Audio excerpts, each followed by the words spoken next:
You can support this show at patreon.com/ASAPodcasting.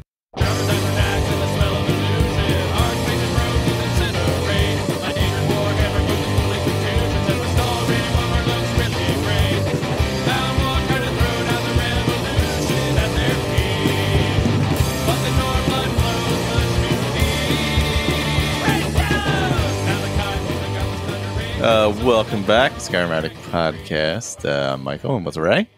Hello. Victor will probably be along in a bit. We're back. I know you said you had done a new build, right, with some mods and stuff. Yeah. And I went backwards and did Forgemaster, which we talked about last time. I don't have a whole lot on it, so I'll go over that real quick. I was bouncing around between a few characters. I did find my vanilla character, which still does work. Thankfully, I did find that. So I hopped into that for a bit. But I tried a bunch of different things, and nothing was like, you know, how, when you put in something, start a character, and it just doesn't. Yeah, you can't get into it. You try really hard. Yeah, and it's like, I added. I wanted to do Echoes of the Veil, the add-on for Forgotten Veil. Yeah. I was like, oh, that'll probably be exciting. And I was like, I ran through it, and I'm like, it's not really what I wanted. Yeah. But then Forgemaster popped up for Xbox, so nice. I added that in, and just a simple load order, nothing crazy. Because I was going to mostly focus on that anyway. I don't even know if I really have any other quest stuff added in or anything like that. Just mostly graphics and stuff. So I ended up going with Live Another Life, obviously, and ended up starting with an Argonian working on the docks in Windhelm, the dock worker option. So I was like, and he'll probably want to leave Windhelm because it's really cold and he's cold-blooded. I'm like, I'll make a journey to Whiterun and we'll learn some, because he wants to become a smith and he hears there's, 2 smiths there at least in that town, and maybe he can get a chance to break in with one of them or something like that. So that was kind of the genesis of the Argonian becoming a smith, and also mining and hunting to get the materials and stuff like that. So now his goal is to earn enough money to buy Tundra Homestead, because we stumbled across that while we were out hunting one evening outside of Whiterun.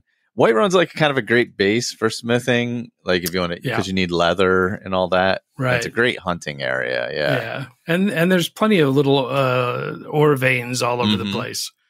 Yeah, and a variety of types too. Yeah, that's the other good thing. As you get up into the hills, there's some stuff there. For like deer and elk, you can shoot a pretty far distance because you can see pretty far because of the plains, kind of. Yep. And it's relatively low-level enemies there when you start out. You're not running into like too many saber cats or anything.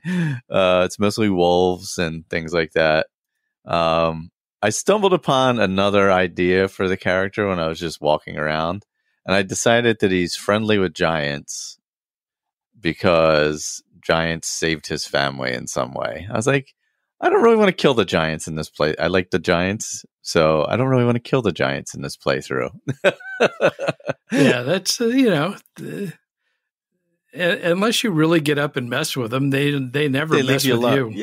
Yeah, they leave you alone anyway. So, unless you're, the Brotherhood of Steel and you have to, destroy all abominations, they're really just kind of, they're cool dudes. Yeah, they're just wandering along. You can kite things to them to, help you out a little bit. The mammoths will help with, and really the mammoths have nothing you need either. You're not getting a mammoth hide that's like 400 leather or anything like that. Right. So yeah, one of those will last your entire playthrough. Yeah, you could. Yeah, exactly. Yeah. Now, if you did get a mammoth hide, I might have to actually hunt them, but I'll stick to the elk and the wolves and all that stuff. Yeah. And Hunterborn will give that to you.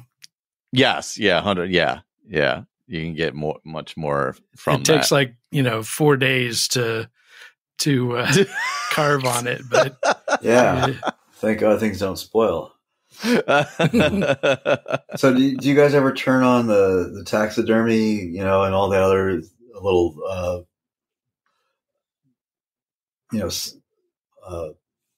selectable things that Hunterborn has to offer? I haven't used it in a long time. I mean, I'm talking from the PC perspective. I don't know how it works on consoles, but there's all kinds of options in there. You can tell it to to use other mods, added insects and animals and everything else, and then when you do that, it'll give you an option to classify anything that it doesn't know. So if you kill something that it doesn't recognize, then a little menu will pop up, and you can tell it, how much meat and how much this and that. It ends up being a little tedious after a while, but yeah, it adds more recipes and other stuff like that. So. Oh, nice. And then there's the Scrimshaw additions, Yes. Scrimshaw I've used before, but the other stuff I haven't. Yeah, I've used Scrimshaw as well before. Yeah, it's good. And like the bone arrows that it adds are pretty powerful. I think they're like 24 hit points on it per arrow. So they're good. Yeah, and the bone armor looks kind of weird. It's like wearing a bone kilt or something. Oh, God. Yeah. It's a little odd, but yeah. Yeah, so I'm doing a ton of hunting. Cool. Each evening outside of Whiterun, and then collecting ore and going to the little mines in the area and stuff like that and clearing them out, and then just smithing a bunch of stuff and selling it, trying to earn some money to buy a house. Nice. Yeah. And Tundra Homestead, of course, the dream home with the smithing right outside there. Yeah. So yeah. What do you need to buy it for? You can just use it. Yeah, I know. I could just go use it, actually. Yeah, that's the weird part. I could just go use the smithing area and never worry about it. Because I don't really plan on doing any other questing. Does that place actually have an interior? Yeah, right? Yeah. I will tell you, don't get a lot of pets for the interior because it's not that big inside. Okay. Oh, really? Wow. So when you start getting like all the with the elytra and all that stuff wandering around after you, like if you do Saints and Saints and Seducers?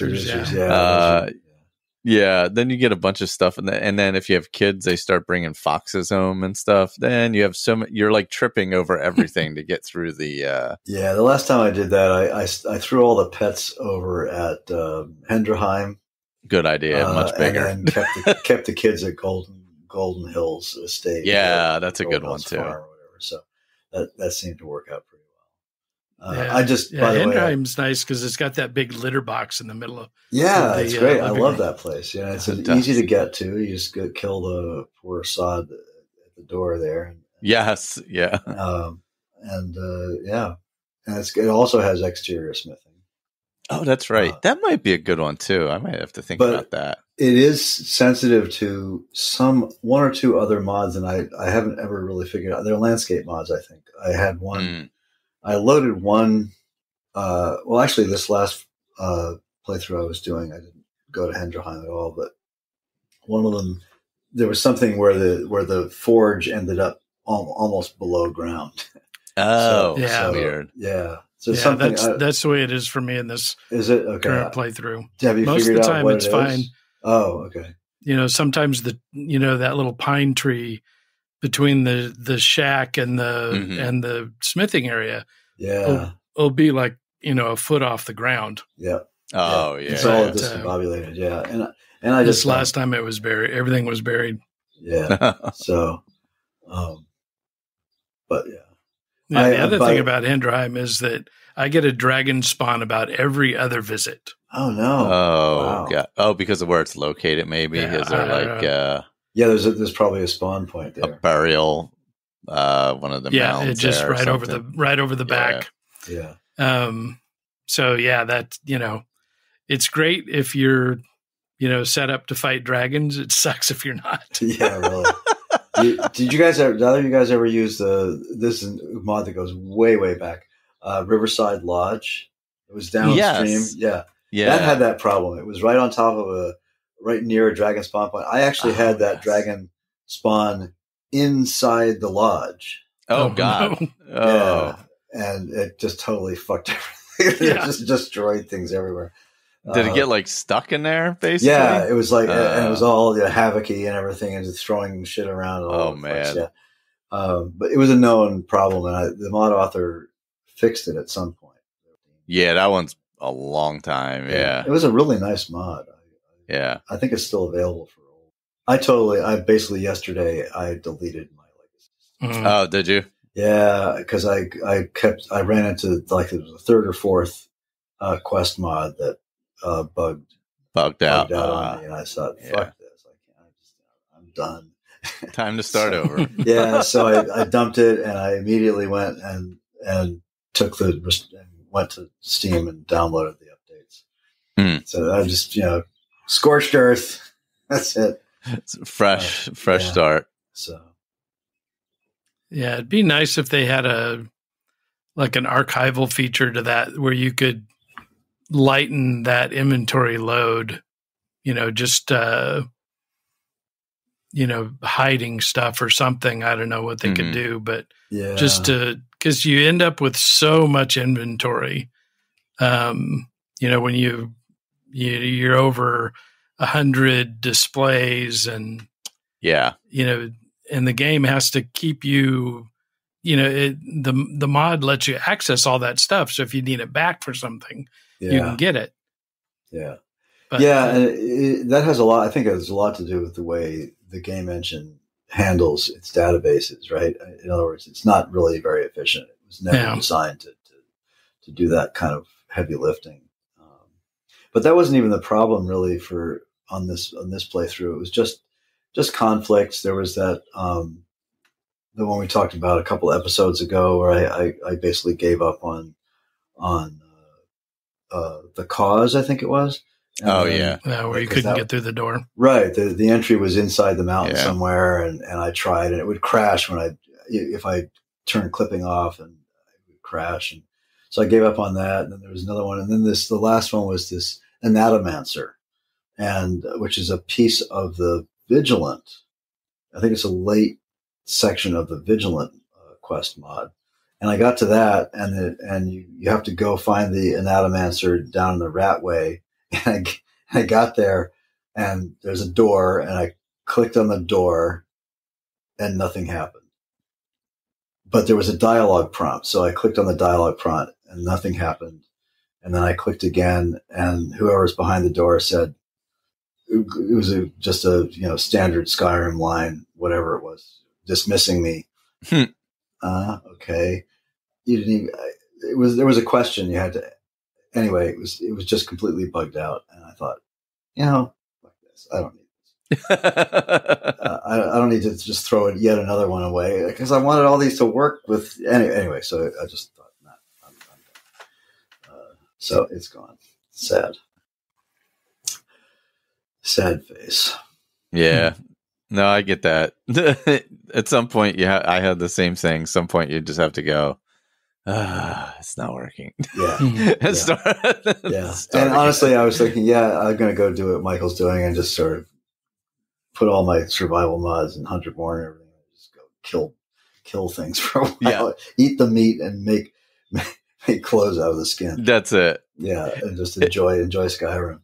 It took me a while to find this character because I was trying to do other stuff. I was like, I want to try this one and this one, and then I was like, I just need something basic and fun where I just go in the world and do one thing. And I really wanted to try Forgemaster, and I will say it's not real, it's not huge. So if you're going to use it, it's not like you can play your whole game around it in general. Yeah. But it is a great add-on that it changes the smithing just enough, like I had said before, to give it make it feel new, add a little bit of newness to it. So I'm enjoying it in that way. And I'm enjoying the more stripped down, no legacy, no No museums, no houses, nothing like that. Just I think I'm going to skip Legacy next time. Although, I actually, so another piece of the puzzle for me anyway, in the last couple of weeks, I finally upgraded my graphics card. So, I bought a 4070. I decided not to go all the way to the far end, but I got a nice 4070. And I'll tell you what, it's very nice playing a heavily modded Skyrim at 60 frames plus instead of 20 frames or whatever it was on my old card. So, and I can play Valheim now in 4K, without the jet engine fans running on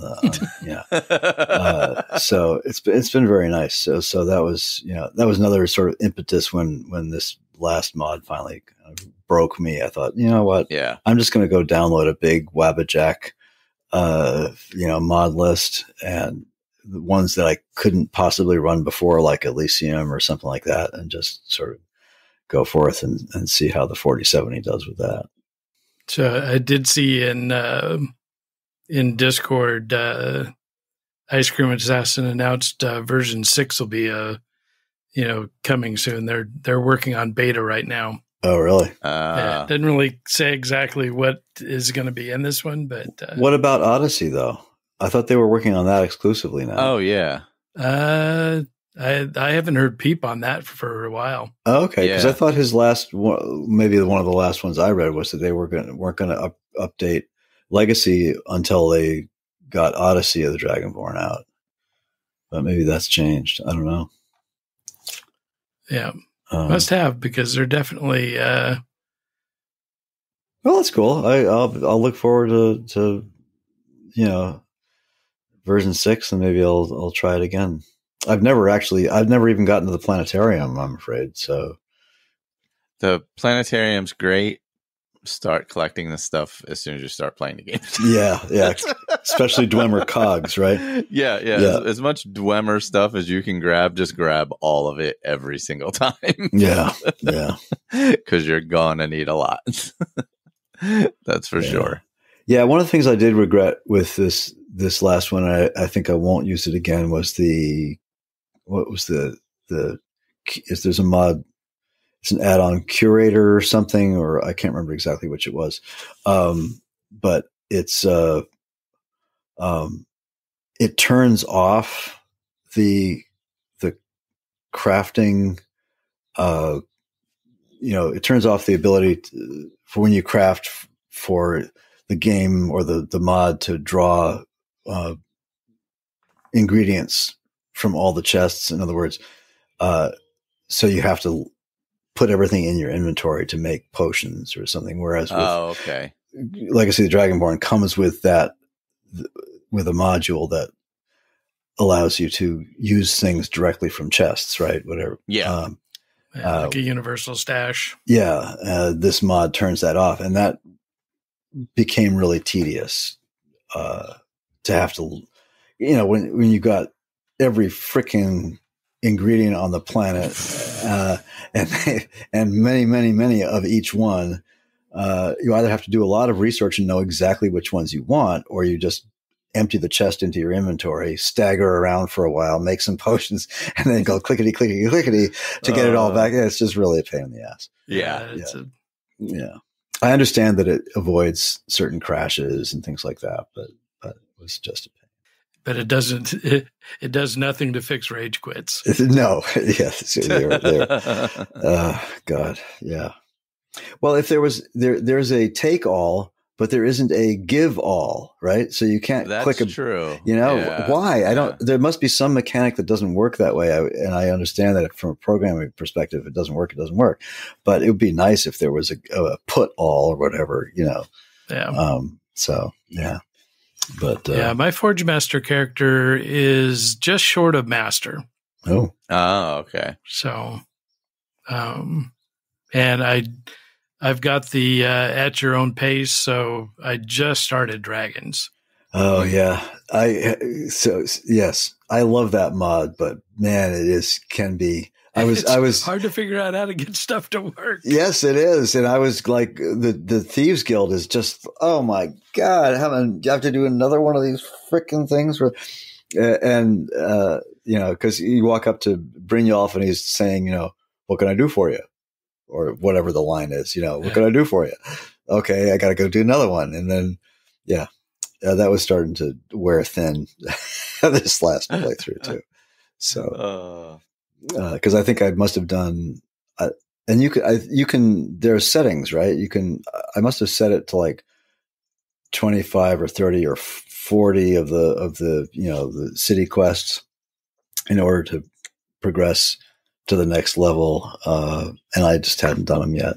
And yeah. Anyway, yes. At Your Own Pace is wonderful. There's a wonderful series of mods. I highly recommend them, but you really have to commit, don't you? Yeah. Yeah. Like I got lucky because I needed to go talk to Farengar. I needed to sell him some stuff. And then I saw this little line that said, are you researching dragons? Yeah. Like, oh, that's it. Yeah. So I asked him, and then so he tells you about the job he has to go to Bleak Falls Barrow. Yep. And then I brought that one back, and he's like, my associate's going to be very pleased that you got this. And then that's it. That's right. Like, no, dude, where's Irolith? Wait a minute. Wait, I got to keep going. Come on. What do I do now? Yeah. You're right. And they are sometimes, because if you're so used to the game progression as it in the vanilla, the conversation prompts and stuff, you're not even looking for those little lines. Right. Yeah.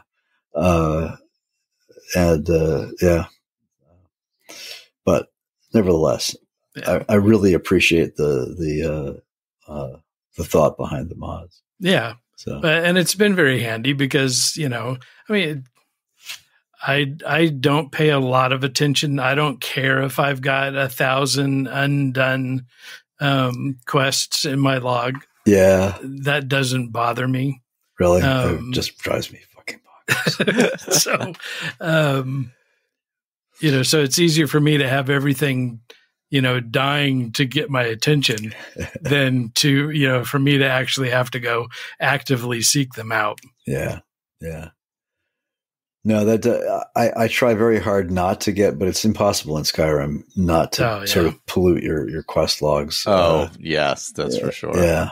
And that also gets, but the Mages Guild at Your Own Pace isn't too bad. I went through that one at Your Own Pace, and it wasn't too bad. But yeah, the main quest, but the Thieves Guild, especially if you screw around with the triggers, which you can do if you go into the MCM, it does. I think I overdid it a little bit. Mm. Yeah, and usually if I'm going to do the Thieves Guild, I use a mod. I think it's called All at One Time. Yeah, so you can stack, all three of the different types of jobs from both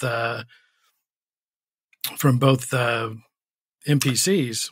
Oh, so the bedlam, the fishing, et cetera, et cetera. Yeah. That's a good idea. So you basically carrying around 6 jobs at a time. That's instead a much of 2. better idea. Yeah. I like that. So you can get through it pretty quick. I wonder if that's compatible with At Your Own Pace. I wonder if you could do, yeah, probably not.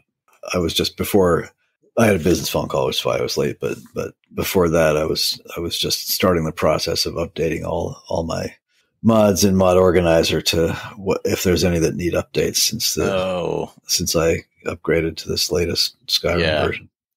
I think it's been enough weeks and months now since the big Modpocalypse 3 or whatever it was.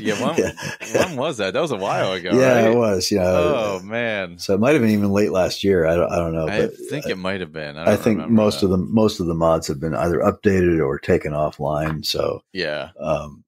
So it'll be a process to get all these things updated. But I've been playing a lot of Valheim recently. So nice. Yeah. I was in Minecraft still until I figured out a character that took me away from it. I was just building, just mindlessly building a village, but until I found this character to take me away from it. Right? Were you saying in Discord that you had another mod you were messing with, or a set of mods you were messing with, or something? Yeah. So I had to kind of take a pause from it because of, so one of the mods, I couldn't get the MCM to work. And so I've posted a message and, hopefully, but I wanted to kind of stop where I was at. But I was watching a soft gaming video, and he was talking about a collection of mods that completely changed the way Skyrim works for leveling. And so I thought, I'll give it a try. It took a fair amount of finagling. There's some INI files you have to mess with. There's, it's several mods that have to click together, to be able to really make it work. And so it changes the way that Skyrim levels.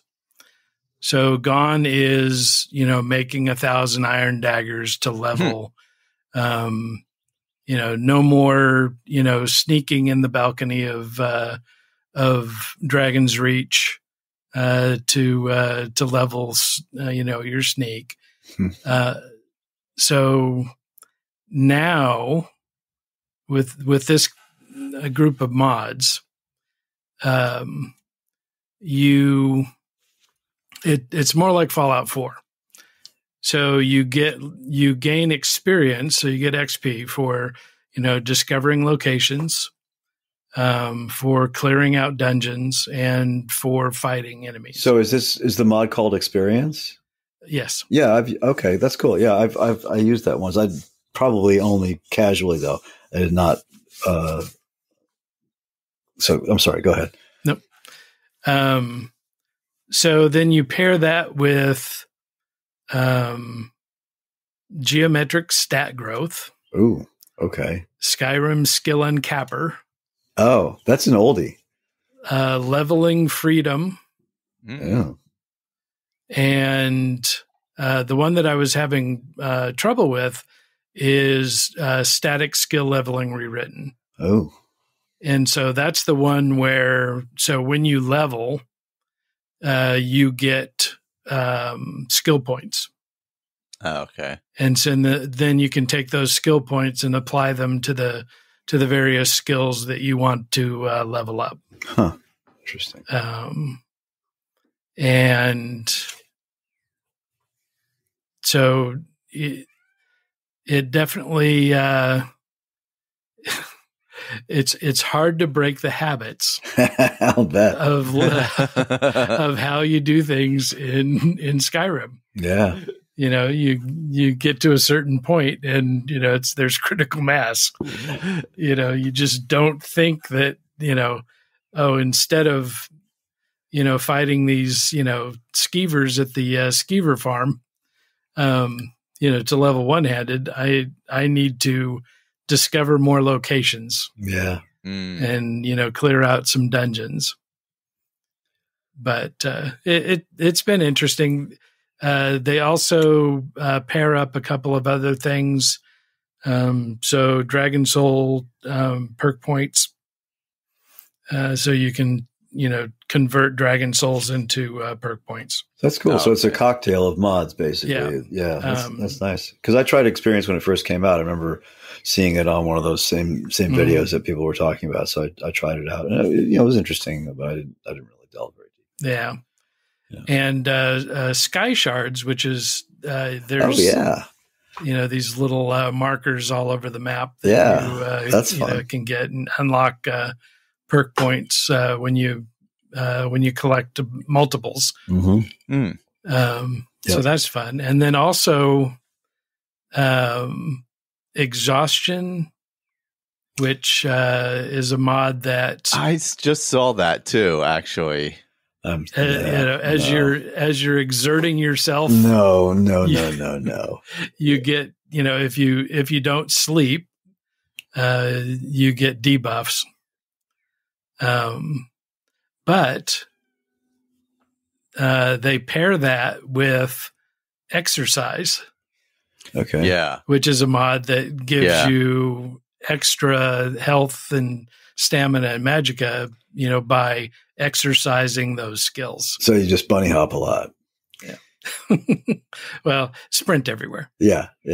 So the exhaustion thing and the bunny hopping, that's like too much like Valheim, because that is true. Actually, and that's one of the things that annoys me the most. I love Valheim, but that's one of the little pet peeves of that. It's like, oh my God, I'm so fucking sick of this stamina. You have to wait for that bar to raise. But once you sort of learn how to kind of science out the food and eat right, yes, and that's what the game wants you to do. That's fair.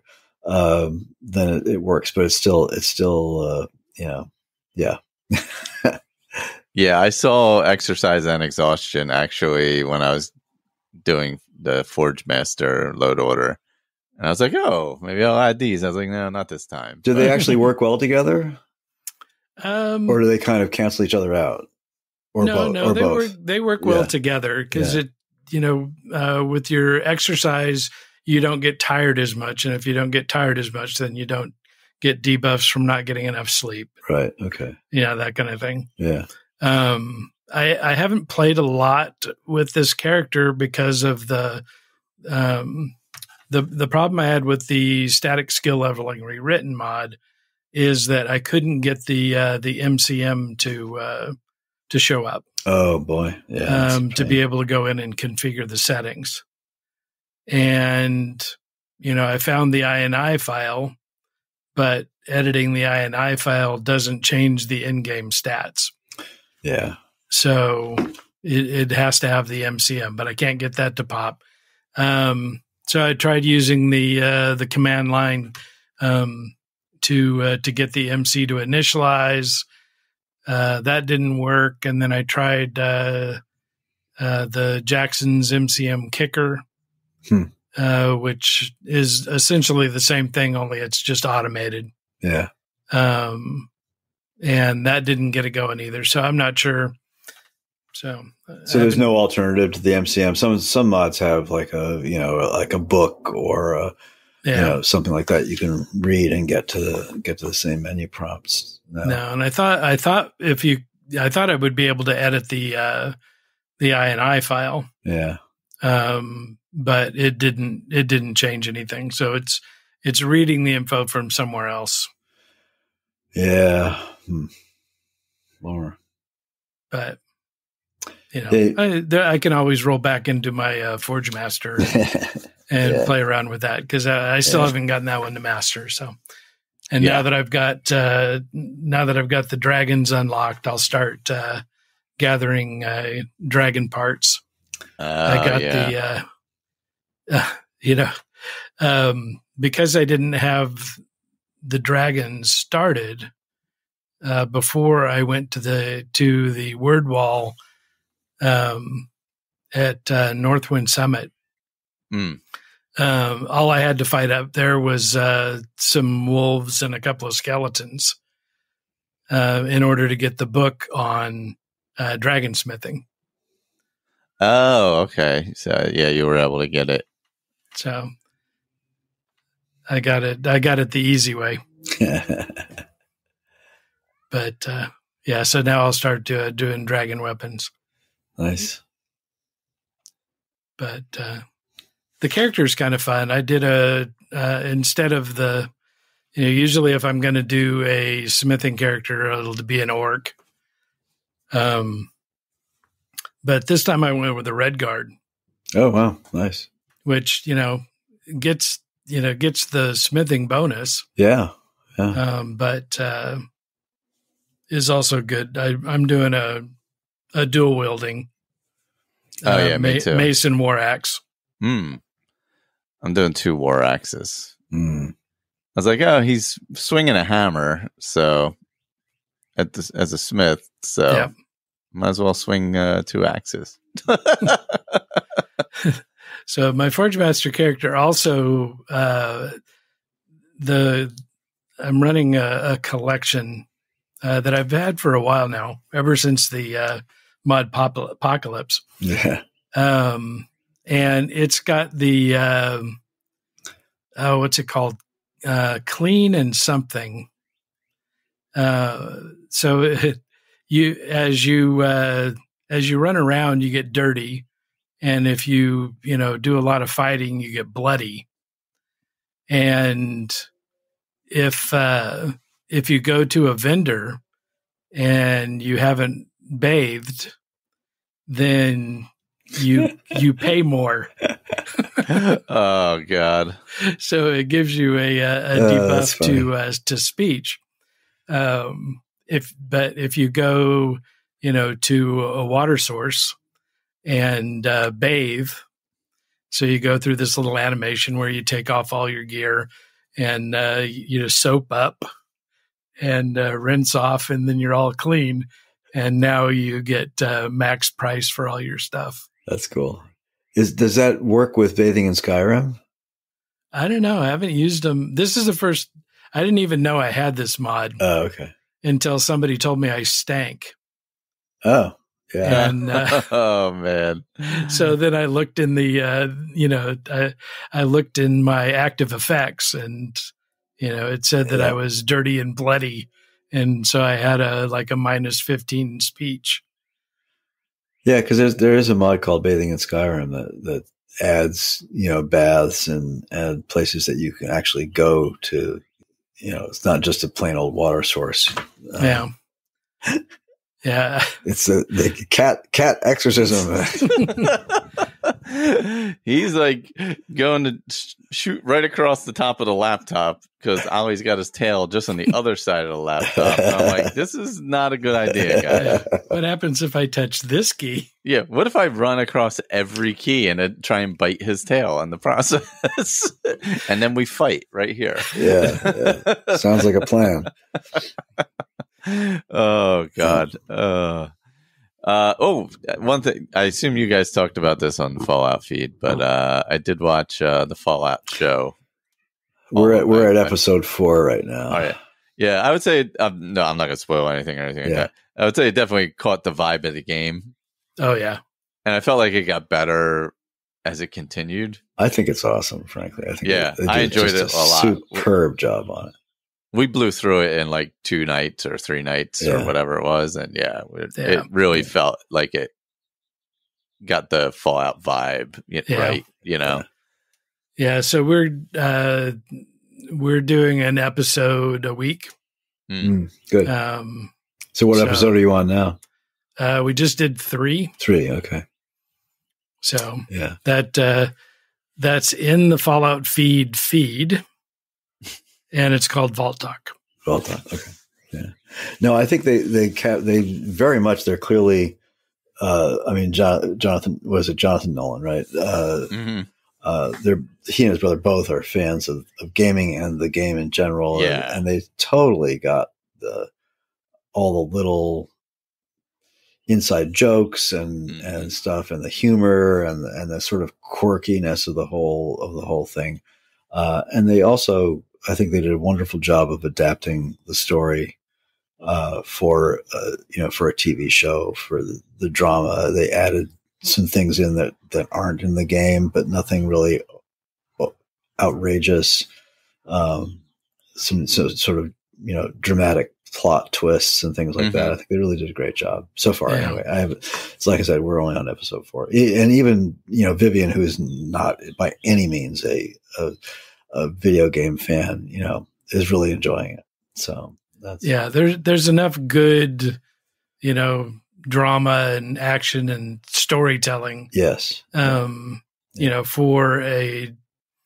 somebody that isn't also enjoying its connection to the game. Yeah. And they made it accessible. To be able to enjoy it. Exactly. They made the story accessible. You don't have to know. It's fun to know all the little inside things, but you don't have to. Right. No. Yeah. Exactly. No, it's super well done. I'm really impressed by it. Yeah. Yeah. I had my wife watch the first episode, but she doesn't do gory.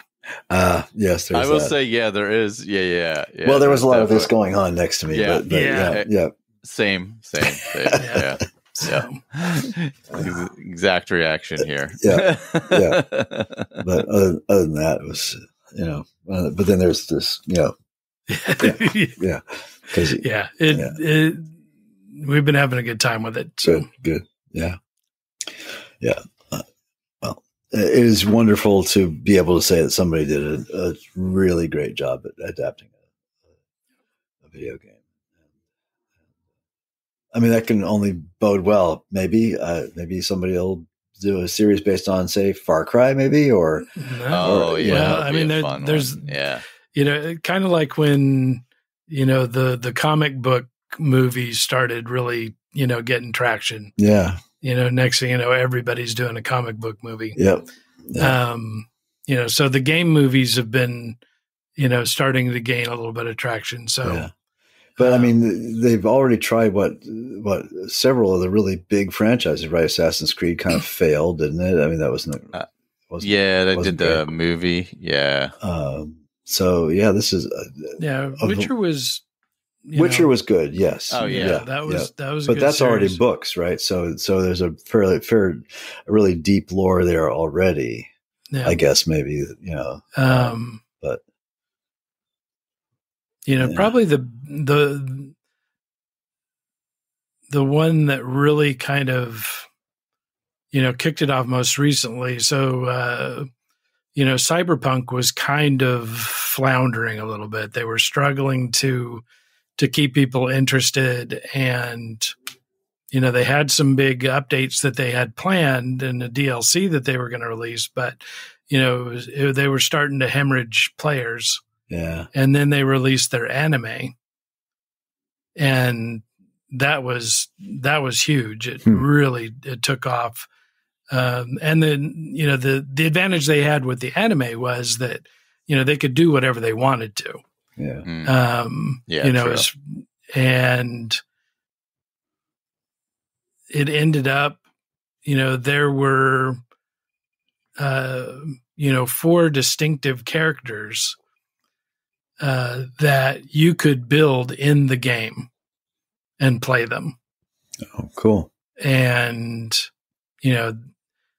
they integrated their unique weapons and clothing into the game so that you could, truly duplicate them in the game. And that was a lot of fun. And at that point, the game took off again. Yeah. And then they had a bunch of updates, and then the Phantom Liberty DLC. And so it really, it gave them the kick in the pants they needed. And the Fallout shows had a huge impact in the game. I'll bet it has. Fallout 76 with over 1 million players. Has Fallout 4 come back a bit too? Yeah, they released the next gen update. Yeah, that's what I wanted to ask you about. Thank you for reminding me, because I have my Fallout 4 set like I do the Skyrim to only update on launch, and of course I'm using it through Mod Organizer. So I haven't. So is it safe to update? Probably.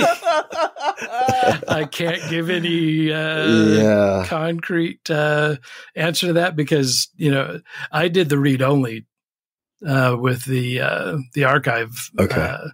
So I can't even accidentally update my game. Yeah. It's locked down so hard. So is my Skyrim. But really, sorry to step sideways there, but why is that better than just simply? Maybe it works different with Vortex, but I mean, if you're running strictly through Mod Organizer and SKSE, there's no chance that it's going to trigger an update. Well, except okay, that you can have a Steam app update that resets that. Oh, okay. I guess that's never happened to me. So because I had that happen with Skyrim. Okay, I had Skyrim set as update only if I launch it, and then a Skyrim update happened, and all of a sudden all my mods are borked. You know what? That happened. That like 3 or 4 years ago. That happened to me. And I never realized that maybe that's what did it. Okay. Yeah. Right. So the Steam application had some kind of an update that reset that. Okay. And so that's why I went and locked it down so that it's read only. In Windows. Okay. The whole directory? It's or just the game files? Yeah, there's a particular file. Now I can't remember what it's called. Okay. Was it in app data or something like that? It's something like that. All right, Let me see. It'll be real quick here. Steam apps, app manifest files. Oh, okay. So you have an app manifest file for each one of the games that you have loaded.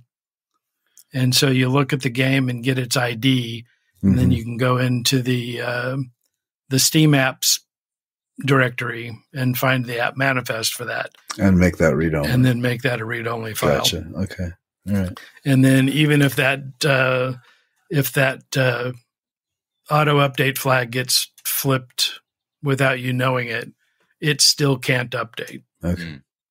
But I'm gonna have to update my Fallout 4 because I really, really, really want to play Fallout London.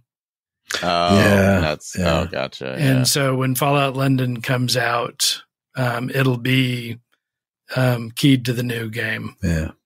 So that was my big heartbreak. Was that Fallout London had announced April 23rd as their release date. And so everything was built into that date. It's coming. And then, April 13th or 14th, whenever it was that, they announced that on April 25th, they were going to release the next gen update on Fallout. And so then Fallout London Group came out and said, hey, we're not going to release until after the update. We're going to have to go through and adjust the game to play on the new version. So yeah, and so it hasn't come back yet. No, because now they went to the next gen file management scheme. So now they've got. So, they did the same thing to it's what they developed for Starfield, and they've already applied it to Skyrim. Skyrim, yeah. And so now they've applied that to Fallout as well. So it changes the way that files interact with each other, and so now Fallout London has to go through and go through all of their code and check it against the the new form. Yeah. Oh, well. But it'll all be worth it. Yeah, I'm sure. You should totally try to update yours so that I've got something to work with. Yeah. Well, I haven't. I have one. I've been playing, just sort of dabbling occasionally. I run in. It's another WebAjack mod list. I forget what it's called. But again, it's been about it's less than a month now, 2 or 3 weeks since the next gen update. Yeah. So I'm going to check into WebAjack and see if there's any updates. So I know that The script extender has been updated. Yeah. And address library has been updated. Okay. Those seem to be the two major ones that so many other mods rely on, especially the address library. Yeah. Yeah. And I really, it's like Fallout 4's version of, of what you want to play is sim settlements, right? I mean, I wanted to play Legacy of the Dragonborn in Skyrim. I wanted to mess around with sim settlements in Fallout 4.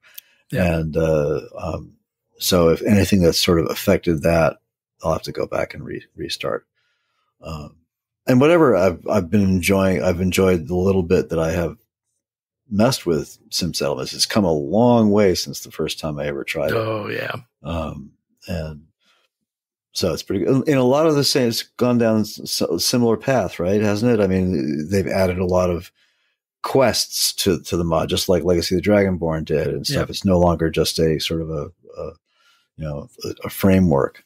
So, it's been a lot of fun. Yeah. And they just recently added a later game level quest system into it to give it a little more longevity. Yeah. Well, anyway, back to the Fallout show. I just love the way they sort of integrated, but pretty much all of the Bethesda / Obsidian versions of Fallout. Little bits of each one. It's been really cool. It's done such a great job. Yeah, really well done. I liked all the characters kind of felt like they should be in that world. Yeah. It all kind of felt good. I was a little surprised that there aren't, maybe now, it's not really a plot thing. I don't know what to say. There's a certain major creature faction that isn't present in the game, or I mean in the show yet. Maybe it will be. I don't know. Maybe they will appear in season 2. Maybe, yeah. So that kind of surprised me. Yeah. I hear lots of cats in the background. No, it's just one. Oh, okay. It's just one. Yeah. Oh, that's only the one. Okay. Yeah. Oh, gosh. And the other one's sitting in the background behind you looking at I don't know what he's doing. He's like, that's right. Not crazy. Wasn't me. Yeah. I'm just a good kitty. It's amazing. It's like it's almost like there's not another person downstairs where the kitchen is where they eat. Almost like that. Yeah. Oh, God.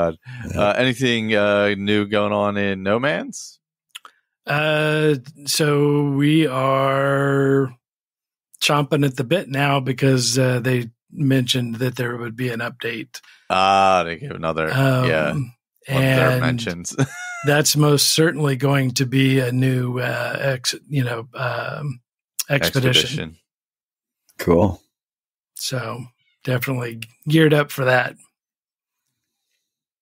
So still having a great time with all the new content. The update that they released wasn't that long ago, right? 2 months ago, maybe? Yeah, it was. Gosh, when was that? February? Yeah, late February, early March. I can't remember now. It's all blurred together. Like that, right? But that's just been a blast. The new space stations, everything. It's just so cool. What about the? Sorry, not to derail the No Man's Sky, but wasn't there a recent big update to Starfield? Oh yeah. Well, no, that's coming up. Oh, that's the middle of this month. So it released on beta. Beta, okay, because there were lots of YouTubes, changes the game completely and all this crap. Yeah. Okay. So that and Major Slack was the big one that I saw. Yeah. He's he does, in the process of the video, mention that it's not available to everybody. Yeah. For a while, but it's kind of been the tone of all the videos is it's like it's out. Yeah. Okay. And if you're playing on PC, you can load it. Yeah. As part of the beta program. Yeah. but it doesn't officially come out until it's like the 14th or 15th of May. Oh, okay. All right. Well, that's coming up soon. And then it'll completely change the game. Yeah, that's right. It does have a really big change to it. So they're going to get a No Man's Sky-like character creation menu. Oh, wow. Okay. To where you can, toggle different settings for each of the, the different functions of the game. Nice. So now they'll, you can have combat, ground combat extremely high. The big change that they've done is that, everybody, when you change those settings, you get, changes in the game. So you get, more XP, this and that. Well, on Starfield, they actually tell you how much XP. So either, plus or minus, depending on whether you make it too easier or harder. Yeah. He showed a little bit of that menu. Yeah. Which is kind of cool, right? So if you take the buff here, you get a debuff there is basically, right? Yeah. So, it's looking good. I've been playing on very hard for a while now, and it very quickly becomes not hard enough. Oh. So looking forward to, the extreme sliders. We like to play No Man's Sky, completely maxed out. Yeah. To where everything is trying to kill you really fast. And I promise it's fun. Oh, man. Some games are that way. I remember when I played Horizon Zero Dawn, and I just happened to start the game in ultra hard mode, and I've never played it in any other way, and it's wonderful. Once you get used to it, it's Now, if I can see if you're playing a story that, you want to be able to take your time and, easily progress to the next chapter of the story. Yeah. Yes.